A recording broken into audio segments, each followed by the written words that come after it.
Apatisme yang naik menunjukkan adanya ketidakberesan yang terjadi dalam kehidupan politik suatu negara. Biasanya terjadi karena pemimpin politik yang kacau, sistem sosial yang tidak lagi dapat memihak pada masyarakat, dan sedari awal memang jadi oposisi dan tidak peduli dengan hal-hal yang menjadi dasar pada atmosfer kali ini. Kami jelas menentang adanya mosi perdebatan yang berada di sisi pemerintah karena terdapat beban pembuktian mengapa di pihak kami akan selalu menang. Karakterisasi masyarakat sebagai orang yang tunduk pada pemerintah dan menyerahkan sebagian besar pekerjaannya kepada para pemimpinnya dengan membayar pajak dan lain sebagainya pada akhirnya menimbulkan suatu harapan bagi pemimpin politik untuk memberikan timbal balik yang dimaksud untuk masyarakatnya. Namun apa yang terjadi dalam masyarakat, mereka tidak percaya lagi akibat meritokrasi atau sistem kontrol yang tidak jelas. Framing kedua di mana pemerintah gagal melakukan kontrak itu dan pada akhirnya tidak terjadi, itu sudah terjadi berulang kali dan berpuluh-puluh tahun. Kami sepakat dan mendukung adanya status quo yang mana memang terjadi apatisme atas ketidakpercayaan ini, dan sebagian besar negara yang ada di dunia merasakan sistem yang tidak terkontrol dengan benar. Pada akhirnya mereka merasa tersakiti, sakit hati, trauma, dan siklus ini berputar kepada masyarakat itu sendiri. Kami mengiyakan apa yang dikatakan oleh tim pemerintah, tidak ada yang salah dalam framing tersebut.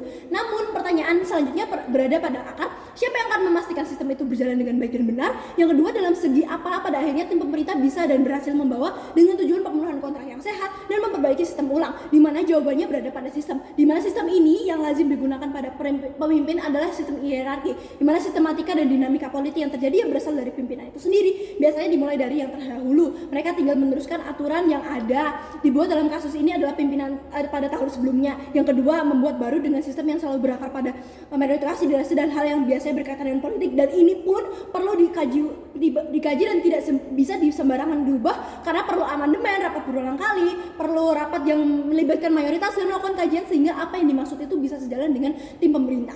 Kami akan membuktikan dalam karakterisasi penguasa atau pemimpin politik yang juga manusia, di mana ia bisa saja berubah dan dinamis bergantung pada hal yang menekan dia dan juga apa yang sedang menguntungkannya. Memang manusia itu selalu merasa pada sisi yang aman, di mana tidak ada bahaya dan resiko yang dibawa dalam sisi ini. Selanjutnya, pada kenyataannya, politik memang betul menjadi tumpuan bagi banyak tatanan kehidupan masyarakatnya. Namun, mengingat dan berkaca pada status quo yang ada dan keadaan saat ini, di mana politik Indonesia misal yang selalu berdasarkan atas kekeluargaan, maka mereka bisa menjadi partai, atau yang bersifat seperti kerajaan, atau Amerika pun pada akhirnya tidak bisa kita jamin, karena tidak ada yang bisa menjamin selain pimpinan itu sendiri. Mekanisme yang tim pemerintah bawa sudah jelas dari awal. Kami mempertanyakan apa yang disebut obat bagi status quo, kembali kepada argumen utama kami yang mempertanyakan akan dibawa kemanakah sistem ini dilaksanakan, siapa yang berhak menjalankan mekanisme ini, siapa yang akan menggunakan check and balance pada mekanisme yang telah tim pemerintah buat, yang pasti adalah pimpinannya sendiri. Jawabannya simpel, mekanisme ini pastilah sudah akhirnya gagal. 3 hal pematah mekanisme, di mana 1, ketika seseorang sudah berada di hierarki tertinggi dalam pemerintahan politik, masyarakat tunduk pada pemerintahan tunduk pada pimpinannya. Mereka yang berada di atas jelas sudah memiliki latar belakang profesional, baik segi keluarga dia dulu ya presiden dan lain sebagainya, sehingga ia dididik sebagai ideologi apa, atau sesimpel dia kuliah di mana atau bersekolah di mana untuk menghasilkan relasi yang seperti apa dan ia kenal dengan siapa. Yang kedua, tidak ada jaminan bahwa setelah ia lulus mereka akan hidup lulus, di mana tes ini pada akhirnya tidak berguna. Dewan juri yang terhormat, manusia yang telah memiliki kuasa dan juga sudah lulus pada tes tersebut bisa saja berubah dan dengan sengaja memberikan putusan yang ngawur seperti Donald Trump misal. Yang ketiga, transparansi dengan posting hasil seleksi tidak mempan akibat apatisme yang diagungkan terjadi pemerintah. Selain dari apatisme, bagaimana bisa masyarakat dapat percaya dengan seleksi yang entah disebutkan dari kepentingan siapa, yang bertanggung jawab siapa, dengan tes poli yang bisa menjadi celah untuk penyuapan dan juga tidak transparan lagi, di mana dibanding memberikan pembuktian kepada masyarakat, transparansi inilah yang akan menjadi bumerang akibat masyarakat simpel tidak ingin tahu lagi omon-omon atau proses seleksi yang simpel dan bisa ditunggangi kepentingan politik atau partai siapapun.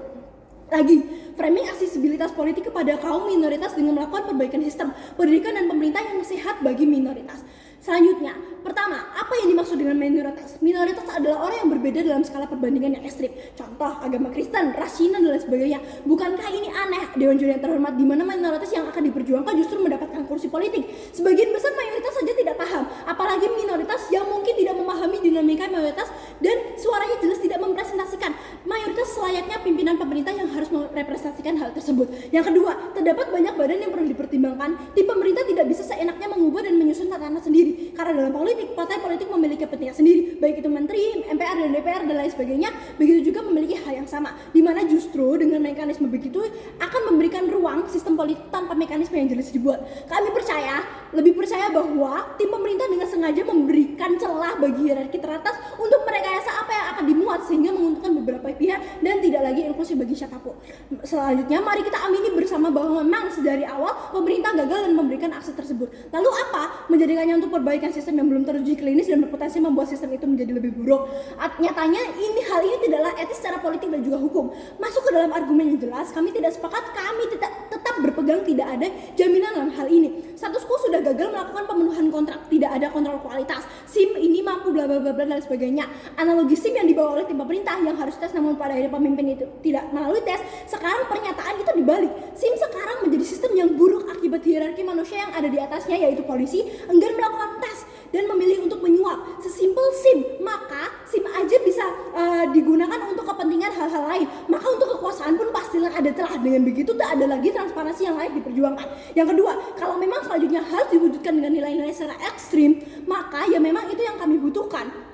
Sistem yang dalam politik dalam hal ini adalah pemerintah sudah terlalu bergantung pada pola pikir pimpinan dan hukumnya wajib ditaati. Dengan banyaknya fakta lapangan yang terjadi, mekanisme yang sudah kami jelaskan, bukankah itu sudah jelas Dewan Juri yang terhormat bahwa satu-satunya cara adalah menghancurkan keseluruhan sistem dari luar. Orang-orang seperti Hitler yang mampu mengubah sistem dari luar adalah yang perlu kita butuhkan, sehingga ketidakpercayaan, instabilitas yang dikatakan oleh tim pemerintah yang terjadi dan memang dari awal sudah tidak bisa diperbaiki. Hanya itu obat yang bisa diterima. Selanjutnya, jika sedari awal implikasi dan dari tim pemerintah berusaha untuk membangun ulang kepercayaan dengan tes mekanisme yang tak jelas, maka kami mendukung politik yang sudah ada sekarang karena rasanya tidak lagi relevan dan mampu untuk menjawab permasalahan yang terjadi dan benar-benar terjadi dalam ini. Kami memilih untuk mempertahankan yang ada daripada memperburuk keadaan akibat status quo yang terjadi di masyarakat serta hierarki dan mekanisme sistem yang ada, di mana sehingga jika perlu hingga terjadi instabilitas dan apatisme yang akhirnya mengunggah pihak eksternal untuk membuat suatu sistem yang baru. Dampaknya jelas ini menggantung karena belum tentu pimpinan mengiyakan tes tersebut. Tes yang sudah dikatakan oleh tim pemerintah belum tentu diiyakan oleh pemerintah sendiri. Perlu banyaknya mekanisme dan juga kaji ulang terkait hal ini.